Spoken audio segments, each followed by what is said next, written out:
नमः शिवाय। श्रावण मास महात्म्य 5वां अध्याय। श्रावण मास में किए जाने वाले विभिन्न व्रतानुष्ठान और रविवार व्रत वर्णन में सुकर्मा द्विज की कथा। ईश्वर बोले, हे सनत कुमार, करोड़ पार्थिव लिंगों के महात्म्य तथा पुण्य का वर्णन नहीं किया जा सकता। जब मात्र एक लिंग का महात्म्य नहीं कहा जा सकता तो फिर करोड़ों लिंगों के विषय में कहना ही क्या।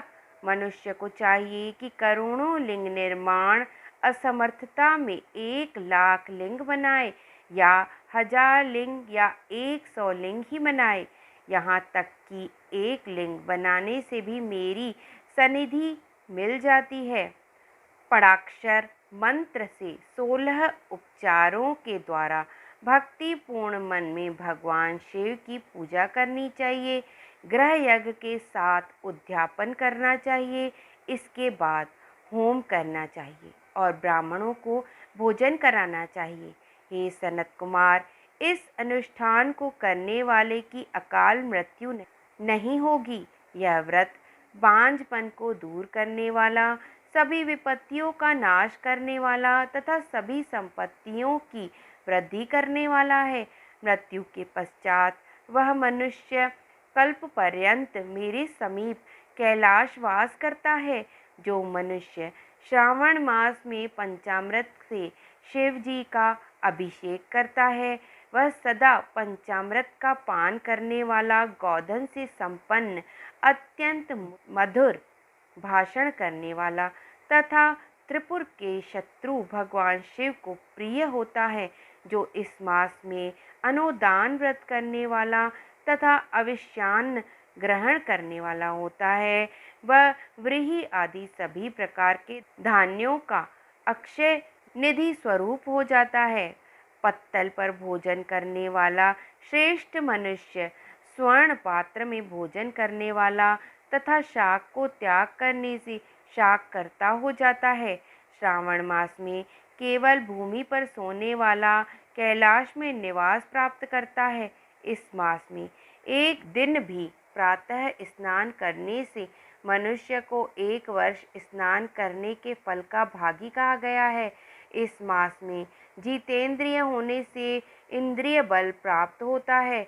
इस मास में स्फटिक, पाषाण, मृत्तिका, मरकत मणि, पिष्ट धातु, चंदन, नवनीत आदि से निर्मित अथवा अन्य किसी भी शिवलिंग में, साथ ही किसी स्वयं आविर्भूत न हुए लिंग में श्रेष्ठ पूजा करने वाला मनुष्य सैकड़ों ब्रह्म हत्या को भस्म कर डालता है। किसी तीर्थ क्षेत्र में सूर्य ग्रहण या चंद्र ग्रहण के अवसर पर 1,00,000 जप से जो सिद्धि होती है, वह इस मास में एक बार के जप से ही हो जाती है। अन्य समय में जो 1000 नमस्कार और प्रदक्षिणाएं की जाती हैं, उनका जो फल होता है, वह इस मास में एक बार करने से ही प्राप्त हो जाता है। मुझको प्रिय इस श्रावण मास में वेद पारायण करने पर सभी वेद मंत्रों की पूर्ण रूप से सिद्धि हो जाती है।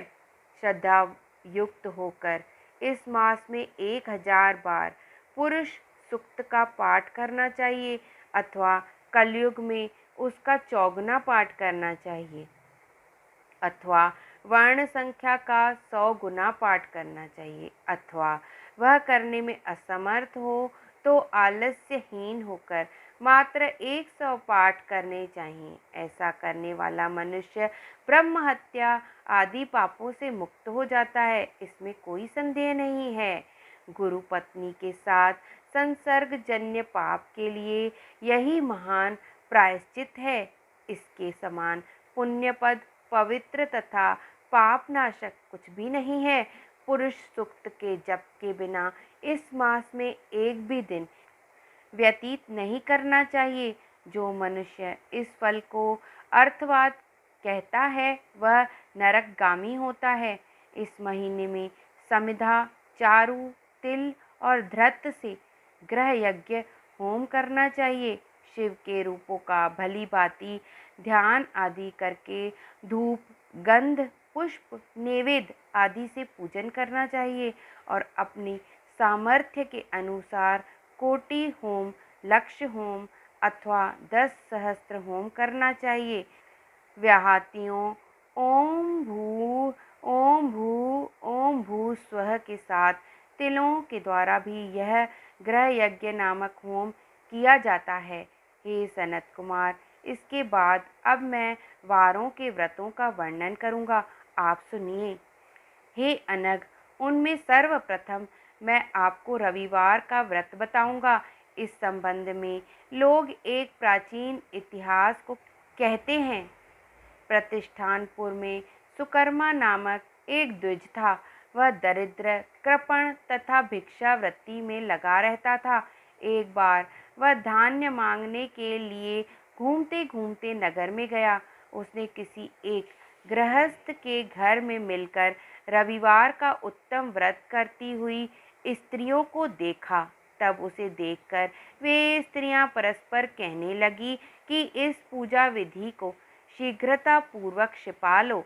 इस पर वह विप्र उन स्त्रियों से बोला, हे श्रेष्ठ स्त्रियों, आप लोग इस व्रत को क्यों छिपा रही हैं? समान चित्त वाले सज्जनों के लिए परमार्थी स्वार्थ है। मैं दरिद्र तथा दुखी हूँ। इस श्रेष्ठ व्रत को सुनकर मैं भी इसे करूँगा, अतः आप लोग इस व्रत का विधान व फल अवश्य बताएं। स्त्रियां बोली, हे द्विज, इस व्रत के करने में आप उन्माद तथा प्रमाद करने अथवा भूल जाएंगे अथवा इसके प्रति अभक्ति या अनास्था रखने लगेंगे, अतः आपको यह व्रत कैसे बताऊं? उनकी यह बात सुनकर उनमें जो एक प्रौढ़ा स्त्री थी, वह उस ब्राह्मण से व्रत तथा व्रत की विधि बताने लगी। हे ब्राह्मण, श्रावण मास के शुक्ल पक्ष के प्रथम रविवार को मौन होकर उठ करके शीतल जल से स्नान करें। उसके बाद अपना नित्य कर्म संपन्न करके पान के एक शुभ दल पर रक्त चंदन से सूर्य के समान पूर्ण गोलाकार 12 परिधियों वाला सुंदर मंडल बनाएं। उस मंडल में एक रक्त चंदन से संज्ञा सहित सूर्य का पूजन करें। उसके बाद घुटनों के बल भूमि पर झुककर 12 मंडलों पर अलग अलग रक्त चंदन तथा जपा कुसुम से मिश्रित अधर्य श्रद्धा भक्तिपूर्वक सूर्य को विधिवत प्रदान करें और लाल अक्षत, जपा कुसुम तथा अन्य उपचारों से पूजन करें। उसके बाद मिश्री से युक्त नारिकेल के बीज का नैवेद्य अर्पित करके आदित्य मंत्रों से सूर्य की स्तुति करें और श्रेष्ठ 12 मंत्रों से 12 नमस्कार तथा प्रदक्षिणाएं करें। इसके बाद 6 तंतुओं से बनाए गए सूत्र में 6 ग्रंथियां बनाकर देवेश सूर्य को अर्पण करके उसे अपने गले में बांधें और पुनः 12 फलों से युक्त वायन ब्राह्मण को प्रदान करें। इस व्रत की विधि को किसी के सामने नहीं सुनाना चाहिए। हे विप्र, इस विधि से व्रत के किए जाने पर धनहीन व्यक्ति धन प्राप्त करता है, पुत्रहीन पुत्र प्राप्त करता है, कोढ़ी कोढ़ से मुक्त हो जाता है, बंधन में पड़ा व्यक्ति बंधन से छूट जाता है, रोगी व्यक्ति रोग से मुक्त हो जाता है।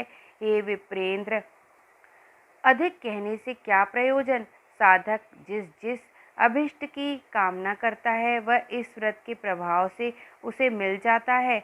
इस प्रकार श्रावण के 4 रविवारों और कभी कभी 5 रविवारों में इस व्रत को करना चाहिए। इसके बाद व्रत की संपूर्णता के लिए उद्यापन करना चाहिए। हे विपेंद्र, आप भी इसी प्रकार करें, इससे आपकी सभी कामनाओं की सिद्धि हो जाएगी। उसके बाद उन पतिव्रताओं को नमस्कार करके वह ब्राह्मण अपने घर आ गया।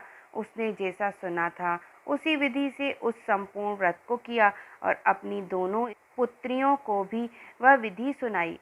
उस व्रत के सुनाने मात्र से शिवजी के दर्शन तथा उसके पूजन के प्रभाव से वे कन्याएं देवांगनाओं के सदृश हो गई। उसी समय से उस ब्राह्मण के घर में लक्ष्मी ने प्रवेश किया और वह अनेक उपायों तथा निमित्तों से धनवान हो गया। किसी दिन उस नगर के राजा ने ब्राह्मण के घर से होकर राजमार्ग से जाते समय खिड़की में कड़ी दोनों सुंदर तथा अनूपमय कन्याओं को देख लिया।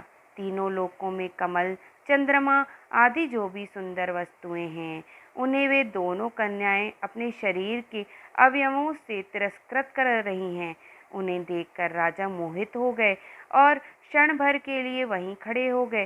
ब्राह्मण को शीघ्र बुलाकर उन्होंने दोनों कन्याओं को मांग लिया तथा उस ब्राह्मण ने भी हर्षित होकर दोनों कन्याएं राजा को प्रदान कर दी। उस राजा को पति रूप में प्राप्त करके वे कन्याएं भी प्रसन्न हो गई। वे स्वयं इस व्रत को करने लगी और पुत्र पौत्र आदि से संपन्न हो गई। हे मुने, महान ऐश्वर्य देने वाले इस व्रत को मैंने आपको कह दिया है। विधि नंदन, जिस व्रत के श्रवण मात्र से मनुष्य सभी मनोरथों को प्राप्त कर लेता है, उसके अनुष्ठान करने के फल को वर्णन कैसे किया जाए। इस प्रकार श्री कंद पुराण के अंतर्गत ईश्वर सनत कुमार संवाद में श्रावण मास महात्म्य में प्रकीर्ण रख, नाना व्रत, रविवार व्रतादि कथन नामक 5वां अध्याय पूर्ण हुआ।